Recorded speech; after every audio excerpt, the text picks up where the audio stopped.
until a couple months ago, we'd never heard of him. And then the other day, virtually every tech company on the planet banned him. Not just his presence, but also his ability to conduct business on the internet. He was taken off Instagram, TikTok, Facebook, YouTube, all of it. Then they started telling you that not only was he not allowed to talk, but that you weren't allowed to like him because he was an incredibly bad person.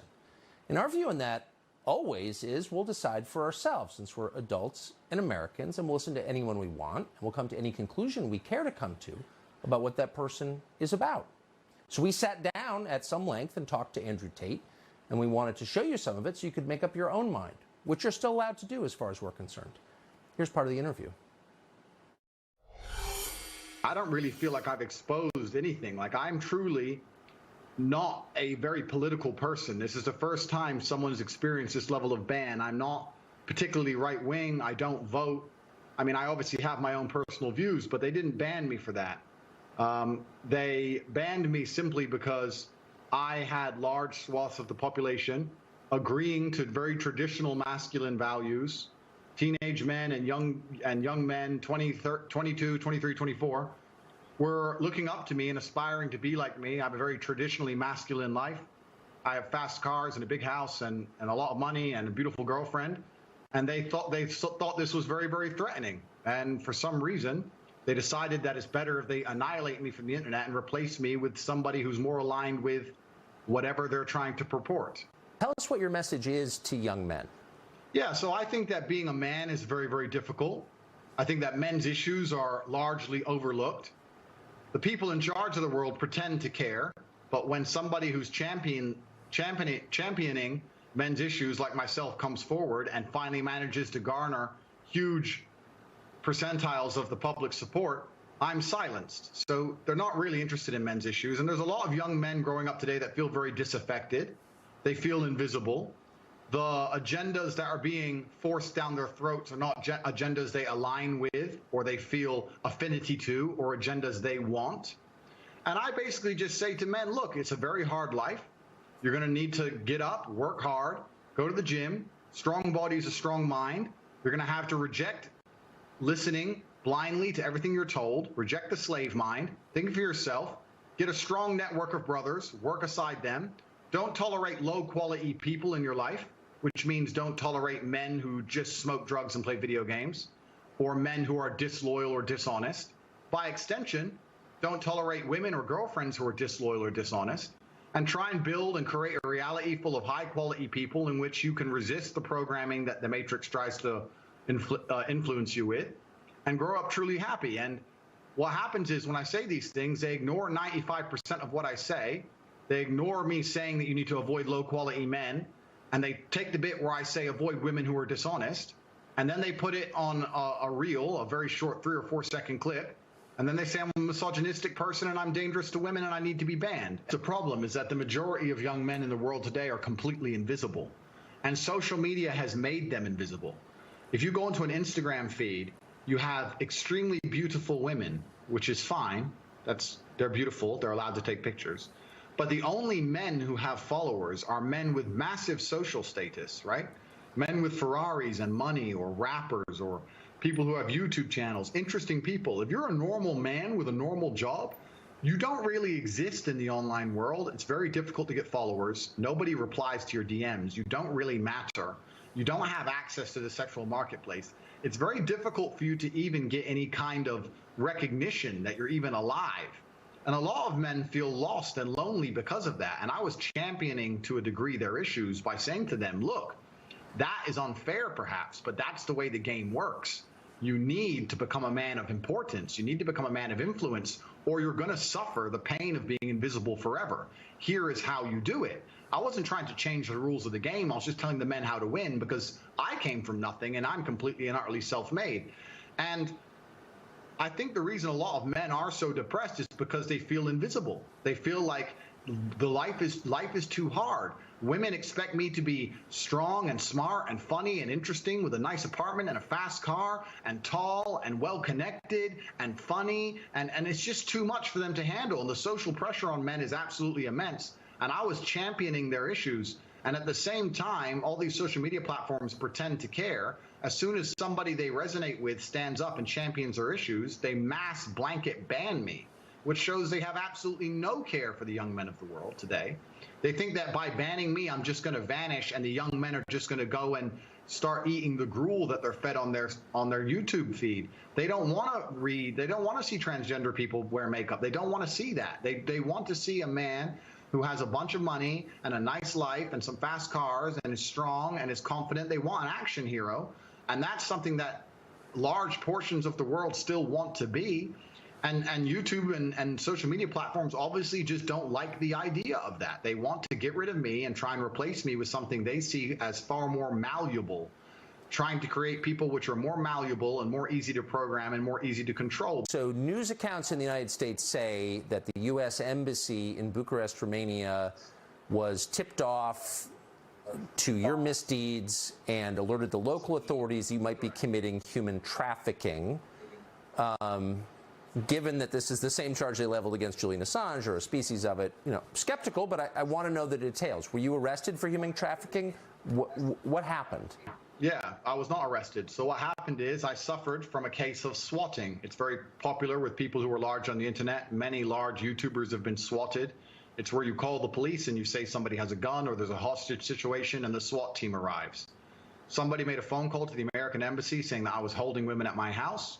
The police arrived. And let me state this now. I state this openly to the world. I have absolute respect for the police. I would hate to live in a country where if you call the police saying women are being held against their will, that the police don't respond. That would be terrible. Of course they should come and look. Absolutely. They turned up. They investigated. They realized that nobody was in the house against their will. There was no crime committed. They said, okay, you're not a suspect, but you are a witness to this, along with me, my brother, the housekeeper, the gardener. Everybody who was in the premises at the time was labeled a witness. We had to go to the police station for 45 minutes for pieces of paper. We filled them in and we were let go. I was swatted. Nobody was hurt. There's no human trafficking. There's no women who were tied up. There's none of these things. It's all just complete fallacy. You probably made some of these companies mad with your views on COVID. So sum up for us, if you would, what you think the response to COVID globally did to the populations of the West. Yeah, so I certainly made them mad with my views on COVID. I don't want to go to conspiracy theory, and I would also never kill myself. Let me just say that here for the record. But okay. At the time of COVID first being announced, my brother and I decided we sat and had a very logical conversation, and we sat and said, we're two young fighting age males. If COVID can kill us, then the world is over. It's zombie apocalypse time.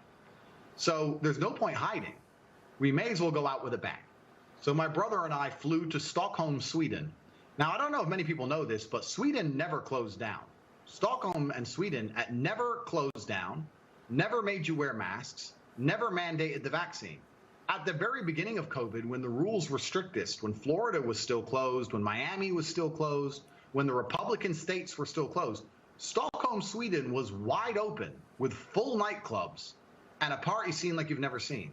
And we lived in Sweden for 3 solid months with zero restrictions, zero worry or interest in COVID. It was like the world was completely normal.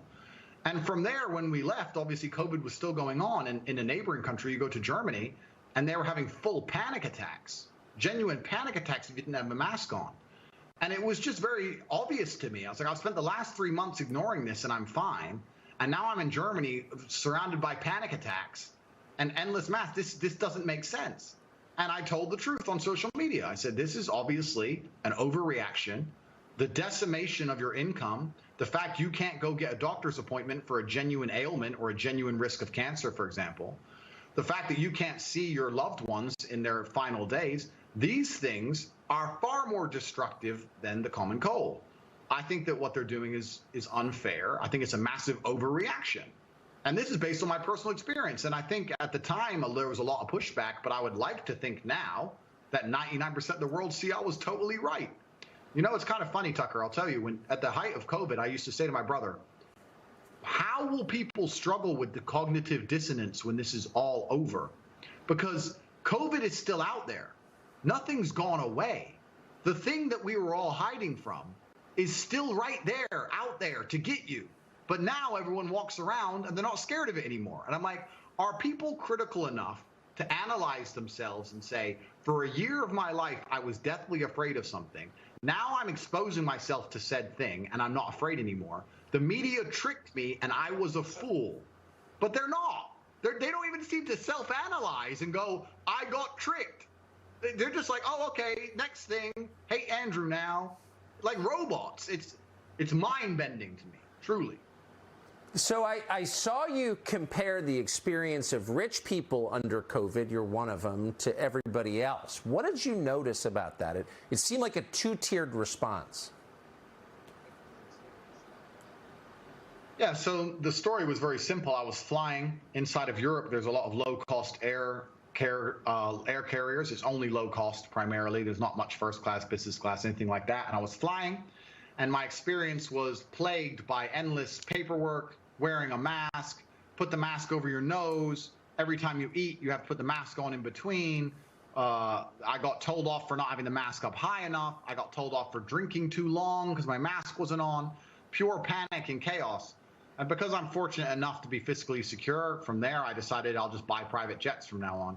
And when I bought a private jet, there was no masks, no paperwork, no mask at the airport when I landed. My air stewardess was not wearing a mask. My pilot was not wearing a mask. COVID didn't exist once I bought a private jet. Very interesting. Maybe if you're rich enough, COVID can't take, maybe COVID's scared of money. I'm not sure. But it seems that everyone who's flying on private jets never had to worry about COVID ever. It's just the people at the bottom who had to worry about COVID.